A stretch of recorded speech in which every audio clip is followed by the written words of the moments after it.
Saya dari awal mengapresiasi apa yang Prof sampaikan. Saya bahkan sempat tepuk tangan. Tapi ketika sampai di situ saya mulai kok ada yang aneh ya. Itu hak Anda. Gini, apapun yang Anda katakan tentang Jokowi, mayoritas rakyat Indonesia hari ini melihat Jokowi presiden terbaik. Itu fakta. Itu fakta. Kecuali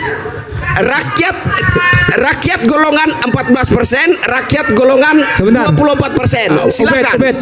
Tapi mayoritas rakyat melihat Jokowi presiden terbaik. Itu fakta. Saya punya tesis kita harus jujur dengan fakta itu. Assalamualaikum warahmatullahi wabarakatuh. Jumpa lagi bersama saya pada channel ini yang banyak menyajikan berita-berita terkini sekitar politik, hukum, dan berita kehidupan masyarakat yang sedang hangat dibicarakan. Mari kita ikuti beritanya, tonton sampai selesai, dan jangan lupa tekan tombol subscribe, like, and share. Jangan katakan para jasa tadi, dengan berdasarkan itu kan, data itu kan, para jasa sendiri ya dalam kasus ijazah palsu mengatakan bahwa ijazah palsu dibuat di pasar pramuka. Dengan kuncinya siapa? Betor sudah mengakui bahwasanya itu adalah fitnah yang saya buat. Itu saksi kunci. Artinya ya, apa yang dikatakan oleh Rajasa di pasar pramuka itu bahwasanya ya Anda nggak tahu, Anda cuma penggembira, Anda penggembira, Anda nggak tahu sejarahnya, Anda tidak baca, Anda tidak lihat. Bagaimana ya dengan proses dengan Pak Paiman, Betor mengatakan bahwa saya sudah memfitnah Pak Paiman mengenai ijazah Pak Jokowi yang di pasar pramuka. Jadi saya jelaskan apa yang dikatakan Rajasa, ditambahkan pula bahwasanya yang namanya visa Amerika itu bisa dibuat di pasar pramuka. Itu tambah lagi buat saya itu nonsens. Bagaimana bisa dibuat seperti itu? Ya, jadi itu yang saya katakan tadi itu ya. Itu kalau ambil dari tadi mau ngomong apa tuh? Silakan ngomong. Nah, masalah ijazah dikaitkan ke sini. Pertama nggak nyambung. Kedua, masalah Bitor itu bukan masalah ijazah, Mas. Belum selesai masalah ijazah ya, Mas. Dan untuk Anda ketahui, Senin kemarin kami juga mengikuti sidang ijazah SMA Gibran. Jadi ini ada sesi kedua, Mas. Belum selesai. Ini nggak nyambung. Jadi dia tidak mengikuti apa mediasi yang dilakukan oleh Pak Paiman dan Betor. Betor mengatakan, Anda ada nggak di sidang hari itu? Ini bukan sidang, Dek. Ya, sorry ya, ini bukan sidang ya. Saya Kita paham. menjelaskan ini mediasi. Mediasi Anda tidak ada di sana untuk mediasi. Ya, apa isi mediasinya? Mediasi isinya, Betor mengakui saya memfitnah. Memfitnah kalau Paiman. Masalahnya Paiman membuat ijazah Pak Jokowi di pasar pramuka. Itu adalah saksi kuncinya. Ya, jadi mengatakan itu kita. Yang mengatakan ini adalah dari pihak Pak Paiman. Betor mengatakan ke Pak Paiman. Betor nggak pernah mengatakan di media. Coba buka ya mediasinya Pak Paiman dengan Betor. Nggak, pertanyaan Betor, Pak Betor sendiri kan nggak pernah. Pak Betor itu minta maaf. Ya, karena sudah minta maaf bahwasanya saya memfitnah Pak Paiman bahwa Pak Paiman membuat ijazah Pak Jokowi di pasar pramuka. Itu jelas, itu ada. Kenapa saya kaitkan ke situ? Karena perkataan itu asalnya itu adalah dari para jasa itu yang mengatakan itu ya. Jadi, saya kembali lagi untuk masalah tadi dikatakan briefing. Ya, briefing. Itu kan para Gensi mengatakan briefing. Ibu-ibu yang memakai jilbab pink, namanya Ibu Ana. Yang lain aja ya, namanya Ibu Ana. Ya, Ibu Ana itu ya akhirnya kita ketahui bahwa dia itu memiliki kebutuhan khusus. Ya, dicari-cari oleh keluarganya, gitu loh. Cek aja di YouTube dari itu ya. Itu sudah jelas mengatakan itu dan juga minta maaf dengan kelakuan dari ibunya ini. Ya. Jadi jelas untuk itu. Tidak ada yang namanya bahwasanya itu dibuat ya sebagai ikon oleh CIA. Kalau saya katakan untuk itu. Kalau tadi yang soal geng Solo, kalau itu apa namanya sih? Oke lah, karena sumber YouTube saya kenal tuh.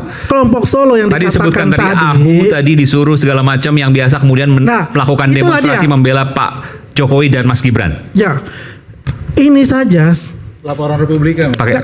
Bukan Pak Bunyani ini Pak Bunyani menyampaikan ke kita. Pak Bunyani ya. Ini sebagai mungkin kepolisian bisa menyelidiki lebih lanjut. Siapa orang ini? Dengan informasi dari Pak Buniani ini. Karena ini adalah suatu fitnah. Kalau misalnya Harian Republika ini mempunyai source-nya ini, dia membuat ini, dia kan masih ada recheck dan recheck. Bukan hanya oleh satu orang yang dia percayai. Mesti ada cek dan recheck dan balance informasinya.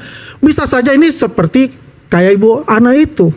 Ya, hanya asal nyoblak, asal ngomong. Nah, kalau media pasti punya, dia kan highly regulated. Nah, dia kalau diatur. begitu itu kan masukan kepada pihak kepolisian, ya, untuk menyelidiki lebih lanjut dengan orang ini. Berarti orang ini ya mempunyai niat sebagai anarkis.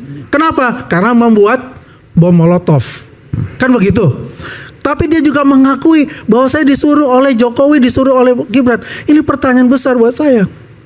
Bagaimana disuruh oleh Pak Jokowi, Pak Gibran? Apakah mereka bertemu dengan Pak Jokowi, Pak Gibran? Enggak, Buni nggak ngomong bahwa itu disuruh oleh Jokowi sama Gibran. Tapi arahnya ke situ, Prof. Enggak, no. Dari penggiringan opininya ke situ. No, saya kira dia cuma menyatakan, dalam catatan saya, Buniani menyatakan bahwa orang yang ditemui oleh Republika itu adalah orang yang sama mendukung kampanye untuk Gibran dan Joko Widodo. Demo, bukan kampanye, demo. Ya demo. Saya nggak tahu kapan ada demo bertajuk dukung Jokowi, kapan ada demo bertajuk dukung Gibran. Ini juga harus diperjelas, saya kira. Kita harus jujur. Banyak, kita kalau harus dukung itu fair, kan supaya banyak. adil di sini. Oke, cara pandang ini kan main bukti ya jadi ya. Iya. Ini debat main bukti kan? Debat main bukti kan? Oke, kalau debat main bukti, mari sama-sama buka HP. Biar Buniani buka HP.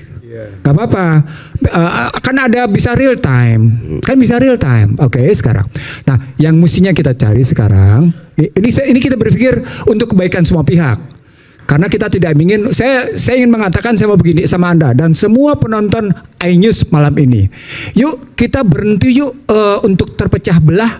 Yuk kita masuk yuk dalam persatuan Indonesia. Karena kalau kemudian kita dipecah belah, ini memang target orang asing. Ini target serius ini Aiman. Ini kan tapi narasi Prof tadi juga termasuk pemecah belah. Prof menjelaskan tentang ekonomi, tapi meluputkan faktor COVID. Itu juga pemecah belah. Itu juga bisa. Anda kan tidak seperti saya. Saya kan ngebuktikan dalam buku saya. Oh yang namanya COVID itu datangnya dari Amerika. Oh, gimana? Buktikan. Anda punya riset nggak? Ada faktor penyebab kenapa pertumbuhan ekonomi menjadi mandek. Itu juga harus dikemukakan, Prof. Kan iya. Supaya itu tidak menjadi hasutan bagi masyarakat itu. Maksud saya.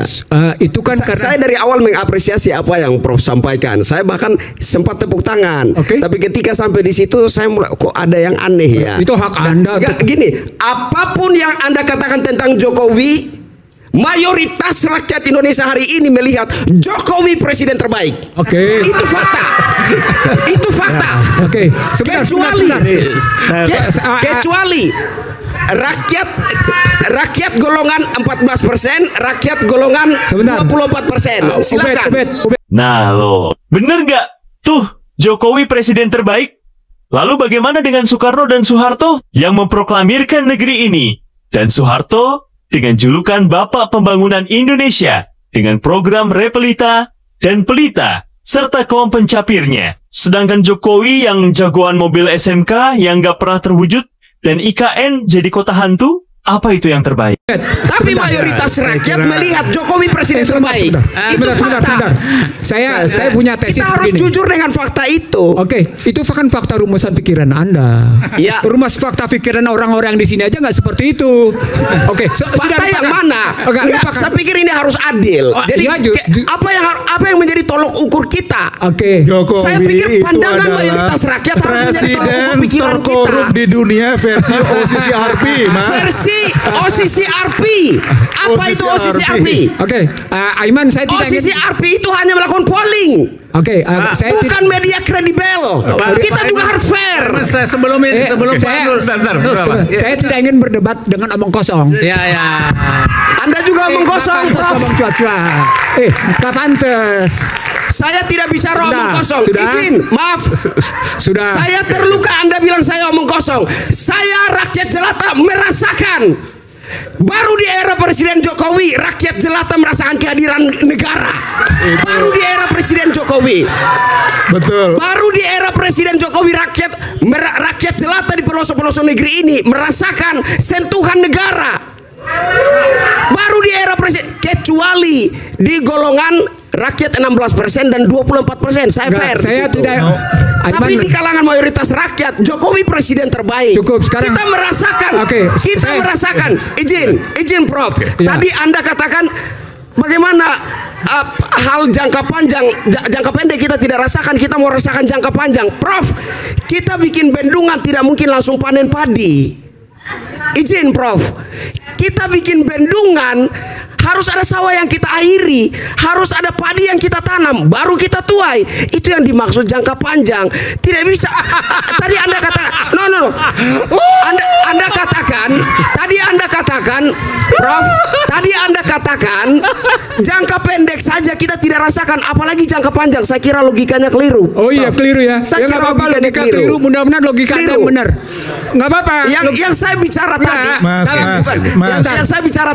yang saya bicara tadi bukan ilustrasi, itu real. Masih Anda logika gue keliru. Sorry ya kalau logika gue keliru. Sorry. Woi, Siapa namanya? Mas Oni.